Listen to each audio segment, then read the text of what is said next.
Assalamualaikum warahmatullahi wabarakatuh. Selamat pagi anak-anak semua. Bagaimana kabarnya? Semoga selalu sehat ya anak-anak. Hari ini kita akan belajar tema 6 lingkungan bersih, sehat, dan asri, subtema 3 lingkungan sekolahku. Nah, mari anak-anak, sebelum kita belajar jangan lupa berdoa terlebih dahulu ya. Materi pertama yang akan kita pelajari adalah menuliskan bunyi dan lambang sila ketiga Pancasila.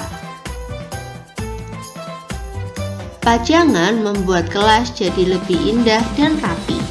Salah satu pajangan di kelas adalah Garuda Pancasila. Garuda Pancasila membuat kelas jadi indah. Garuda Pancasila juga dapat membantu kita mengingat pelajaran. Garuda Pancasila atau burung Garuda itu adalah lambang dari negara Indonesia ya anak-anak. Nah, masih ingatkah anak-anak dengan bunyi sila-sila Pancasila? Terdapat 5 sila dalam Pancasila. Yang pertama adalah ketuhanan yang Maha Esa. Yang kedua, kemanusiaan yang adil dan beradab. Yang ketiga, persatuan Indonesia. Yang keempat, kerakyatan yang dipimpin oleh hikmat kebijaksanaan dalam permusyawaratan atau perwakilan. Dan yang kelima, keadilan sosial bagi seluruh rakyat Indonesia. Nah, yang akan kita pelajari hari ini adalah sila ketiga Pancasila. Nah, di dalam sila Pancasila, sila ketiga berbunyi Persatuan Indonesia. Sekarang, mari kita susun susunan puzzle di bawah ini agar menjadi lambang sila ketiga Pancasila. Apakah lambang sila ketiga Pancasila anak-anak? Iya, lambang sila ketiga adalah pohon beringin. Mari kita susun bersama.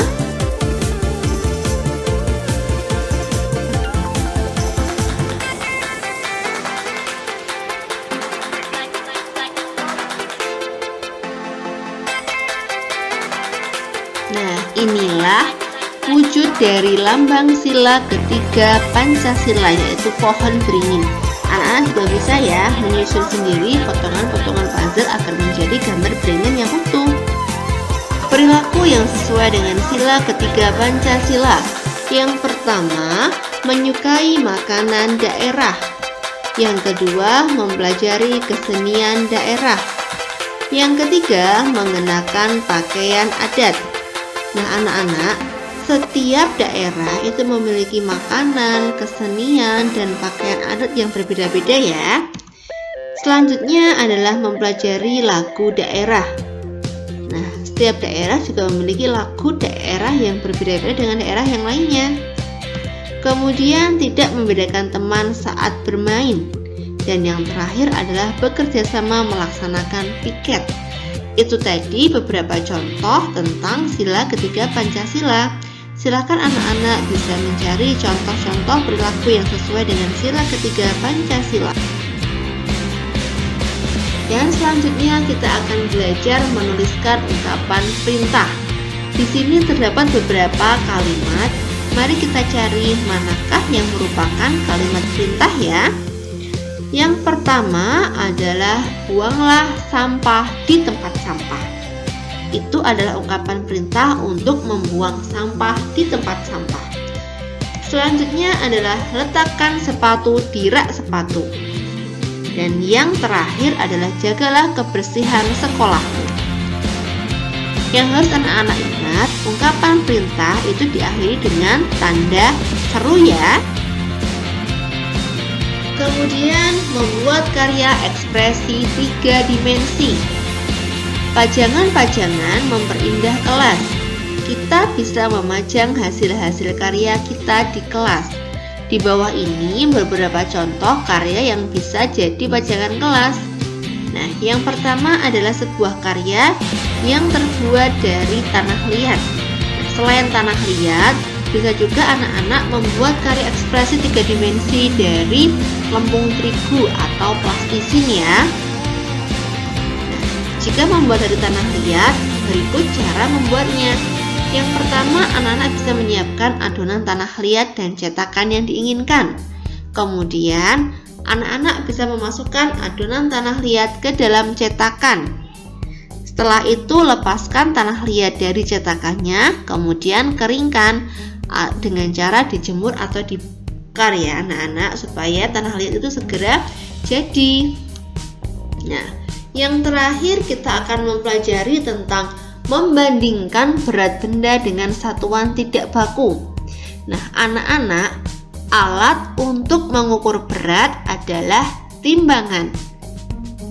Nah, tetapi sekarang kita akan belajar mengukur berat dengan satuan tidak baku. Nah, alat-alat yang diperlukan yang pertama adalah gantungan baju, kemudian kelereng, koin, dan kantong plastik transparan.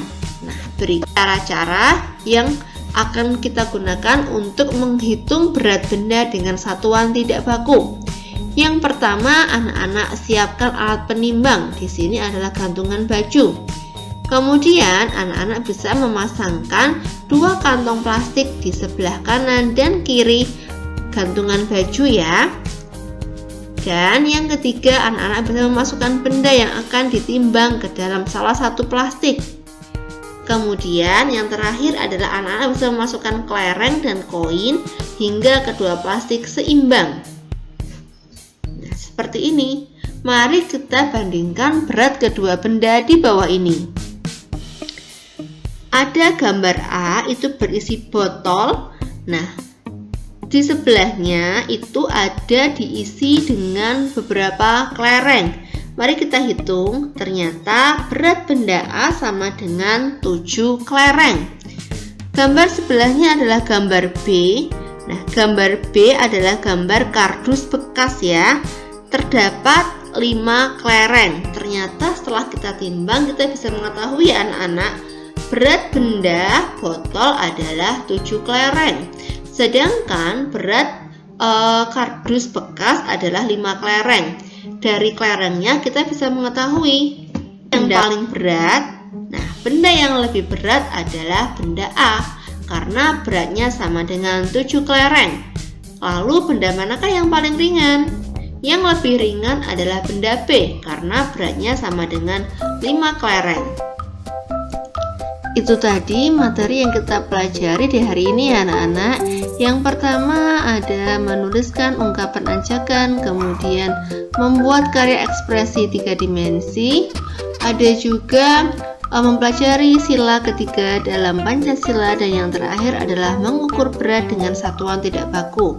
Nah, untuk tugas di hari ini yang pertama adalah anak-anak bisa menyusun potongan puzzle pohon beringin ini menjadi susunan pohon beringin yang utuh ya. Kemudian yang kedua adalah menyusun kata-kata menjadi kalimat perintah. Ada di buku paket halaman 96 sebagai contoh. Ada sampah pada buanglah tempatnya Ani. Anak-anak bisa susun ya menjadi kalimat perintah yang cocok. Seperti ini. Buanglah sampah pada tempatnya Ani. Bisa seperti itu ya. Atau Ani, buanglah sampah pada tempatnya.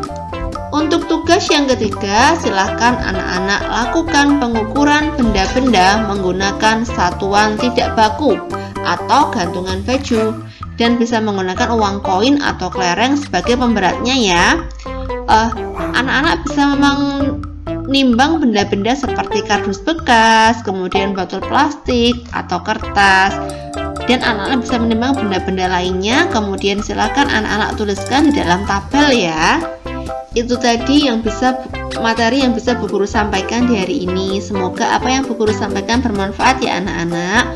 Jangan lupa anak-anak selalu rajin belajar dan selalu ikuti protokol kesehatan. Bu Guru akhiri, wassalamualaikum warahmatullahi wabarakatuh.